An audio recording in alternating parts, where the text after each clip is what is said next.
Major reform for the LAPD, where every single officer is now outfitted with a body cam. But will it keep cops in check? ABC's Matt Gutman is with them on the ground. The LAPD giving chase, careening around a corner. We're with them.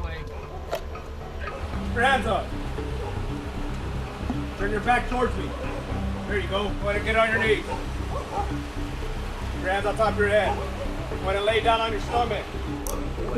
Four officers, Paris Archundia and Matt Splenka. Nights like this are routine. Get in the car, get in the car, get in the car. But the images you're seeing are not.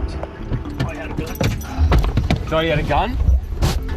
Over the past month, the LAPD, which earned infamy with the Rodney King video, becoming by far the largest police department in the nation to deploy body cameras on all its patrol officers, 7,000 of them.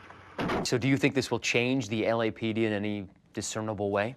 I think it'll change all law enforcement. First of all, you know, the LAPD is the biggest agency that's doing this, but it won't be long before all cops will do this. You know, this is going to become a common piece of equipment for law enforcement, and really the question will be not if you have them, is why don't you have them? I think it shows that we believe in what we do enough to put it on film.